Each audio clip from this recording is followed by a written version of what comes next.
So today marks the 10-year anniversary of my mom, Pamela Forever's passing. She died February 15th, 2011, and of course today is February 15th, 2021. Now, there isn't a day that goes by that I don't think of her, remembering all the lessons that she taught me. But it also feels like a lifetime ago that I lost her. It's been 10 years. And I was going to come out with a video and try to talk about things that maybe people didn't tell me about losing a parent, or the things I've learned in the 10 years since losing my mom, my guardian, you know? And a couple hours ago this morning, I had a call with my sister, and I talked to her about that. It's like, Simp, it's been 10 years since we lost her. I really want to do this. I want to honor her legacy and try to give her some inspiration and talk about this. And I gave her the points that I was trying to hit in this video. And she was like, Sterling, now those points are really good, but that's more focused on you. It's self-centric, where on an anniversary of someone so monumental in your life and someone so special to this world, anniversary of their passing, it should be solely focused on them. And then we started to talk about it and the things that my mom accomplished and the things that she instilled in us and memories we had, and I realized my sister was fully right. My mom's story alone is inspiration. I don't need to talk about the fucking shit I went through since her passing to create inspiration. I don't need to go through my journey after that, because I can do that in other things and still honor her legacy. In the coming days and weeks, I will be coming out with podcasts and videos talking about losing parents at young ages and the things I went through and messages and lessons I learned that I can pass and instill onto you. However, my mom went through her own shit, and she went through her own traumas in life, and that itself is inspirational. So that, in this video, the 10-year anniversary of her passing, I want to talk about that. Like me, my mom lost her parent at a very young age. So she grew up in a two-parent household, Sylvia and Richard Richard, her father, passed away when she was 17, same age I was when my mom passed away. So she was 17 years old when her father passed away. And at that point, she was already dealing with her own shit. She was diabetic since the age of 13. And back then, diabetes is so much more unknown than diabetes now. They didn't know that you could have kids on diabetes. They didn't know all these things about insulin and how your body reacts. So back then, she became really big because of that.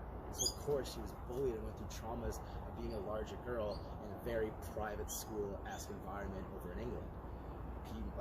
As a chubby kid growing up in Canada, I can understand that. And I'm sure some of you guys watching could understand the shit that she would have to go through in a private school in England, growing up a bit bigger than everyone else. And then, of course, we pass on a few years, her father passes away. So at that point, my mom and her mom, they decided to move to Canada and follow my mom's sister, my aunt, who was already living in Canada with her husband at the time for a few years. So she uproots everything. She leaves her friends behind, her life behind. She left a scholarship and a university acceptance in a very prestigious school in England to leave everything and just start afresh in Canada. And that's what she did. She came here. She went to school and realized that school wasn't for her. She started to pave her own way. She became one of the youngest regional managers at Pennington's, a clothing store in Canada, and became one of the youngest regional managers. She married, she got a nice big house, she had 4 beautiful Great Pyrenees dogs, and she was living the life. Now, no, that marriage didn't work out, and she ended up falling in love with someone else and moving all the way up to Alberta. But the fact is, she paved her way. She went and tried things. She went to university, realized it wasn't for her. She then went and got a path and, like she said, worked her butt off to become a regional manager. Again, she then decides to be resilient and try new things and jump into the unknown. She packed up everything she had and moved across the country. And if you guys know Canada, it's huge. That's not just like moving from, like in England, moving from the top to the bottom, which is still only a 3-hour train. No, like back then in the 90s, that was like a couple-day drive, you know what I mean? And she uprooted everything to go to Calgary. And that's where she met my dad, and she had my sister first, and which was a surprise because, like like I said earlier, back then they didn't think diabetics could have kids. So it was a surprise pregnancy after a few miscarriages. My sister was born, and then 18 months later, I was born. That's when I think my mom's true inspiration really started to show, because not only was she still dealing with the effects of losing a parent and being sick herself and going through that, right, exploring the paths of being diabetic in this world and figuring out how to take care of her body and live a healthy life, but now she has 2 young kids.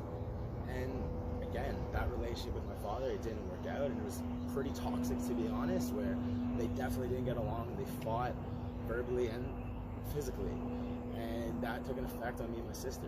But my mom stayed strong through it all. She worked full-time jobs, and sometimes 2, where she would work a day job as a manager at a storage company and then at Tim Hortons at night, just to make sure my sister and I had everything we needed. Made sure we were able to go on all the field trips at school, made sure we had clothes, make sure we had the toys, make sure we had the game systems, make sure we had the books and movies that we wanted. She wanted us to live a good life. And not only was she working 2 jobs to provide all of that for us, but she was one of the best parents at our school. She organized so many events, made so many play days happen where we rented horses and there was jumping castles and all of that, just to make sure we had an amazing time at school. She was there for every field trip. She was there for every parent-teacher conference. She was there at every sporting event, every extracurricular, whether we were in our choir or whether I was playing football or soccer or my sister was at dance. She was there no matter what. All the while, she was dealing with the ever-growing worse diabetes. Throughout my grade 8 to grade 11, her health declined drastically, but she fought through it all. When I was in grade 9 and some of my friends came out of back to this time, I went away from school for a week because my mom had a quadruple bypass surgery. And in that surgery, she died on the operating table. And the doctor came out and sat me and my sister down. My sister was 13 and I was 12 at the time, and told us that there's only a 15% chance my mom would survive this. So we braced for the worst. But my mom didn't let that happen. She didn't let us lose her yet. So she fought through that. She survived against all the odds, and she made it through to give me and my sister a few more extra years and a few more extra memories to hold on to. And that's something my sister actually said to me in a message when I asked her, because to be honest with you, the memories are fading for me, and the emotions are also as well, and that's something I will talk on in further episodes. But when I look back, it's hard for me to really pull on these emotional heartstrings sometimes, and I think that's just a way that I coped with losing her. So something my sister said to me, she was like, I think our mom did all those things, worked so hard to provide for us because she knew she wasn't going to be around for a long time. She knew she wasn't going to be there for the graduations of university, the marriages, the job promotions, or what we actually will accomplish in our life. She knew she wasn't going to be around. So she wanted to create as many fucking amazing memories as possible to be embedded in our minds. So every time we look back, we think fondly. And that's what I do, right? Everything I think of my mom is just positive. So it's hard for me to think back to create these emotional thoughts, because I sort of ignore them just to focus on the happy ones. But you have to take them all in, and that's something I'm going to try to work through. But my mom, she is so inspirational, and she is my biggest inspiration for my life and what I want to accomplish and what I want to create an impact. Because as you just heard, she created such an impact in her life, and her legacy is still moving on now.